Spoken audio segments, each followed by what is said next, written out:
मैं वहाँ थोड़ा आगे जा करके ब्रह्मपुरी की तरफ ऊपर जा करके जो माया किताब है उसकी एडिटिंग किया करता था। पूरे 1 महीने वहाँ मैं इसीलिए था, वहाँ बैठ जाऊँ कि इसको, मैं शहर की भीड़ भाड़ से तो दूर आ गया, पर मैं वहाँ बैठा करता था गंगा किनारे। वहाँ एक के बाद एक वो सब निकल रहे हैं राफ्टिंग वाले, और वो राफ्टिंग में हैं और वो इतना ज़्यादा भद्दा शोर मचाते थे।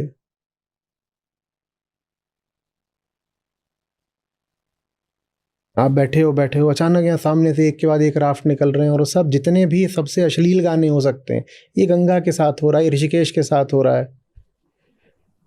लेकिन राफ्टिंग कैसे रोक दी जाए? वहाँ लोग कहेंगे इसी राफ्टिंग से हमारी रोजी रोटी चलती है, इसके लिए अब गंगा को बेचना पड़े कोई बात नहीं, इसके लिए शांति को बेचना पड़े कोई बात नहीं, इसके लिए हिमालय को बेचना पड़े कोई बात नहीं। यहाँ से जब सब राफ्टिंग के लिए जाते हैं, उनके राफ्टिंग का मतलब ही यही होता है कि जितना फूहड़ शोर मचा सको राफ्टिंग में मचाओ।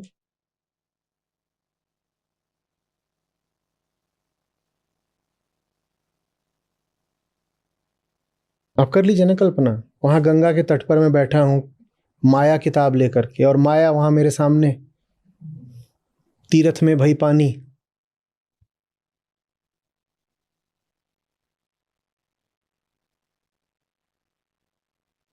और वैसा शोर वो शायद और कहीं मचा भी नहीं सकते। कितनी विचित्र बात है, जो शोर आप शहरों में भी नहीं मचा सकते, वो शोर आपको तीर्थ में मचाने की अनुमति, लाइसेंस मिल जाता है।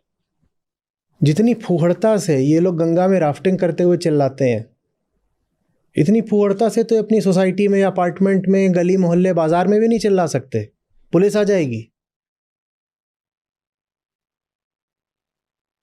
पर गंगा में इनको अनुमति मिल गई है, एकदम ही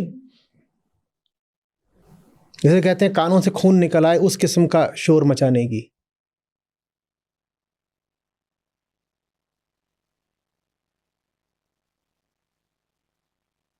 उसमें गाली गलौज तक शामिल है जो शोर मचाते हैं।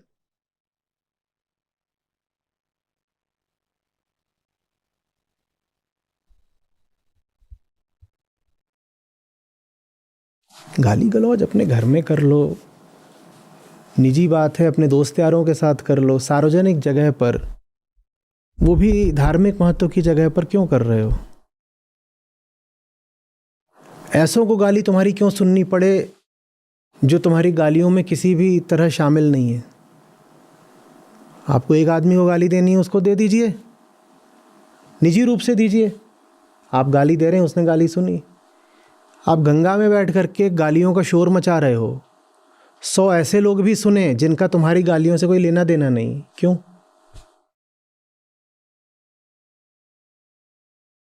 लगभग एक तरह की, अगर साइको एनालिसिस की दृष्टि से देखा जाए तो एक तरह की वो सेक्सुअल एक्टिविटी होती है।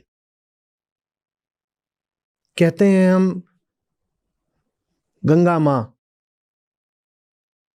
और वहाँ जो चल रहा है अगर उसको फ्रायड आदि देखते तो कहते कि इसमें वासना दिखाई दे रही है, क्योंकि जितने गाने होते हैं वो सब वासना वाले ही होते हैं।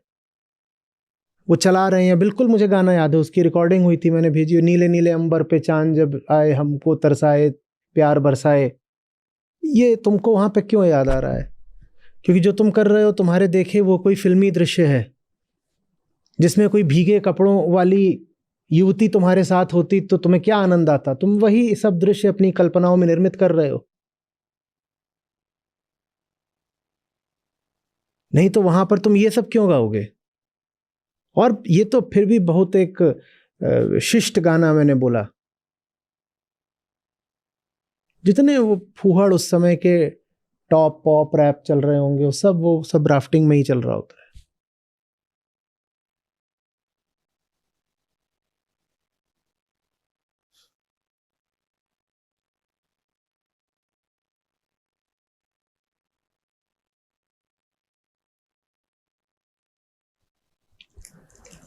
क्या करें इस पे, कैसे करें?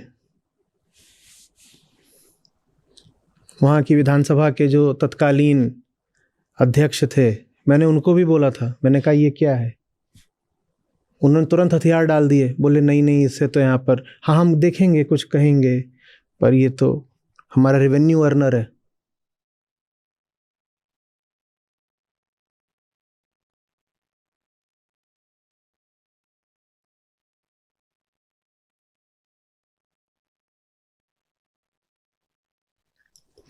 तो तभी हो सकता है जब चेतना में ही एक परिवर्तन आए। सब में ना आए तो कम से कम 10-20% में आए, कि उस राफ्ट में अगर 8 बैठे हों तो कम से कम 2 ऐसे हों जो बाकी 6 को चुप करा दें, तो भी काम बन जाएगा। पर अभी तो 8 के 8 सब एक जैसे ही हैं, कोई सांपनाथ कोई नागनाथ। 8 में से ना अगर 1 या 2 भी ढंग के हों तो वो बाकियों को चुप करा सकते हैं। तो वही कोशिश है कि कम से कम 10-20% आबादी को थोड़ा होश दिलाया जा सके, और फिर ये 10-20% आगे जाकर सामाजिक परिवर्तन लाएंगे।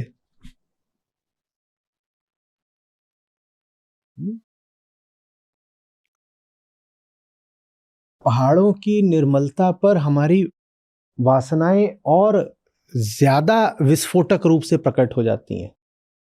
जितने उद्दंड तो हम अपने आम जीवन में आम समाज के बीच नहीं होते, उससे ज्यादा उद्दंड हम पहाड़ों पर हिमालय पर जाकर हो जाते हैं। जो नालायकियां बदतमीजियां हम अपने शहरों गांवों में नहीं करते, वो हम जाकर के पर्वतों पर करने लग जाते हैं। पर्वतों पर जाते ही इसीलिए कि यहां करने को नहीं मिलेगा, वहां कर लेंगे, क्योंकि वहां पर हम कुछ पैसे देंगे तो होटल वाले हमें कुछ भी करने की आज़ादी दे देंगे। वहां पर हम कुछ पैसे देंगे तो लोकल्स हमें कुछ भी करने की आज़ादी दे देंगे।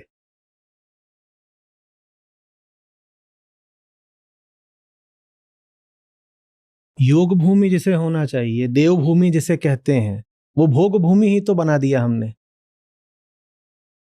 आम आदमी वहां क्यों जाता है? भोगने के लिए ही तो जाता है।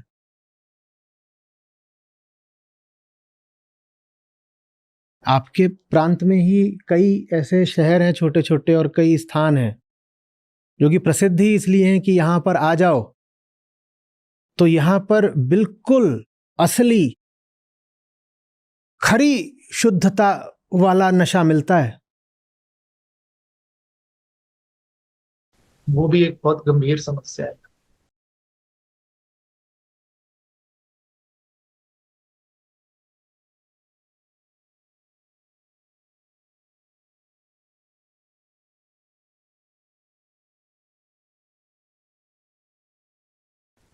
बहुत से लोकल जो बच्चे हैं वो इनफैक्ट नशे बेचते हुए पकड़े भी जा रहे हैं, और बहुत से उनको जेलों में भी जाना पड़ रहा है, बहुत से लोकल जो इसमें। देखिए, शहरों की बीमारी बहुत अच्छे तरीके से अब पहाड़ पहुंच चुकी है। रेडियो से शुरू हुआ, टीवी ने आगे बढ़ाया, सोशल मीडिया ने पूरा कर दिया। पहाड़ का एक एक लड़का और एक एक लड़की इस वक्त गुड़गांव को और चंडीगढ़ को अपना आदर्श मानता है। उनको वही भोग चाहिए, वैसा ही लाइफस्टाइल, उसी तरह का जीवन स्तर माने भोग स्तर, जैसा वो अपनी स्क्रीन पर देखते हैं।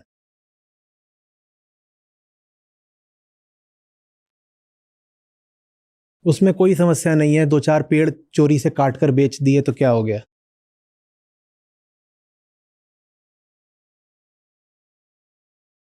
हम्म? हर चीज को कमर्शियलाइज करो और उसको नाम दो डेवलपमेंट, विकास। विकास माने कमर्शियलाइजेशन, यानी कि जो चीज कमर्शियलाइज्ड नहीं है वो विकसित नहीं है। क्या परिभाषा है, गजब हो गया। जिस चीज का व्यवसायीकरण नहीं हुआ है माने उसका अभी विकास नहीं हुआ है। मस्त परिभाषा है।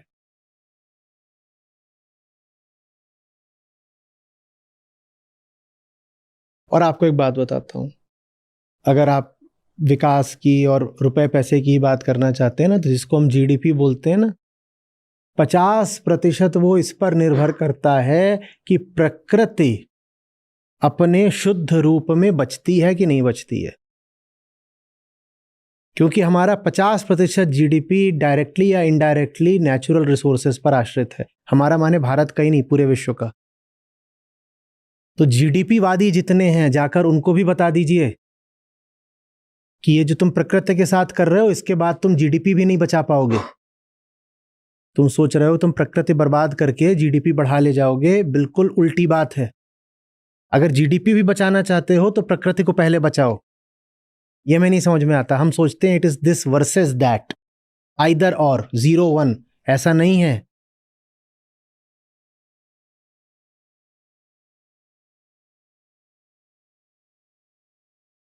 पर ये बातें समझानी पड़ेंगी। सारी समस्या शिक्षा की है। कर रहे हैं कोशिश, पता नहीं कितनी दूर तक जाएगी, पर वो सोचना हमारा काम नहीं। कर रहे हैं कोशिश।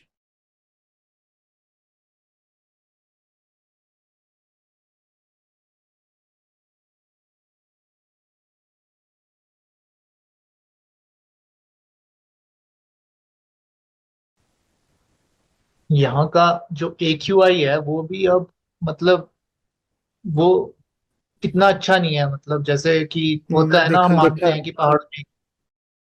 मैंने देखा। मैं अभी 2 महीने पहले नैनीताल में था, 1.5 महीने पहले, 4 दिन के लिए।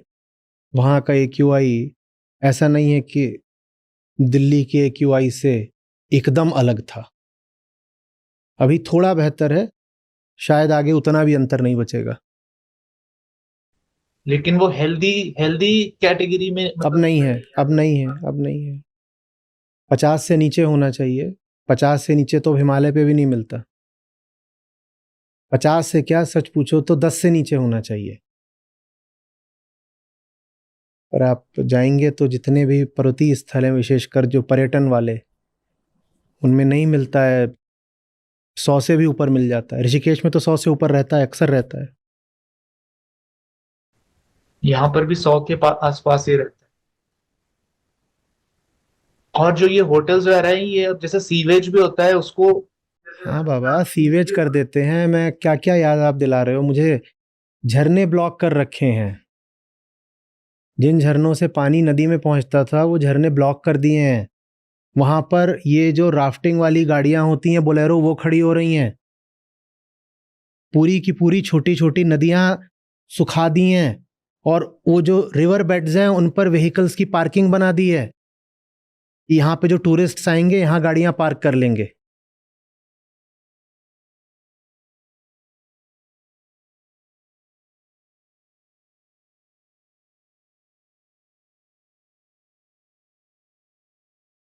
एक समय पर, अभी 2 साल पहले तक, मैंने लगभग मन बना लिया था कि मैं उत्तराखंड में ही कहीं कुछ ले करके बस जाऊंगा। मैं वहां जाता था, मैं तो लिखता था मैं होम टाउन आ गया, मुझे लगता था मेरा घर है वो। पर जो वहां पर अब मानसिकता हो गई है, उसको देखकर लगता है कि वहां हूं या यहां हूं, अंतर क्या है।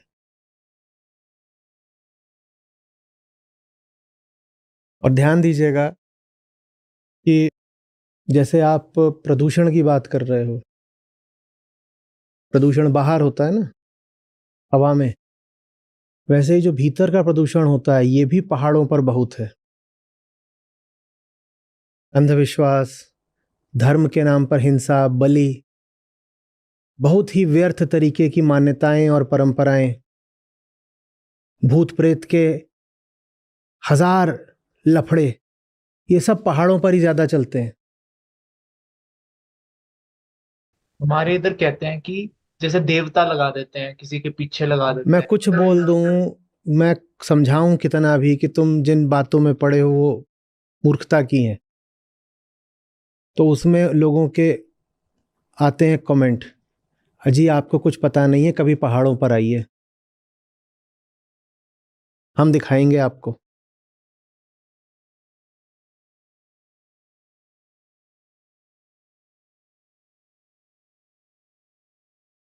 जब तक, जैसे पूरे विश्व में जरूरत है बाहरी शिक्षा की और अंदरूनी विद्या की, उसी तरीके से पहाड़ों में भी जब तक शिक्षा और विद्या दोनों नहीं पहुंचेंगे, तब तक पहाड़ों का बचना बहुत मुश्किल है।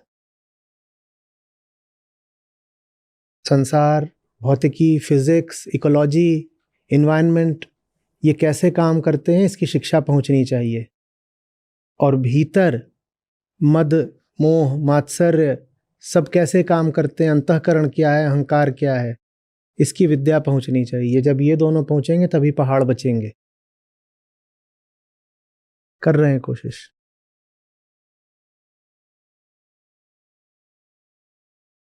कभी कभी लगता है शायद बहुत देर हो गई, अब 50 साल पहले शुरू करना चाहिए था। ठीक, इतना अपने हाथ में।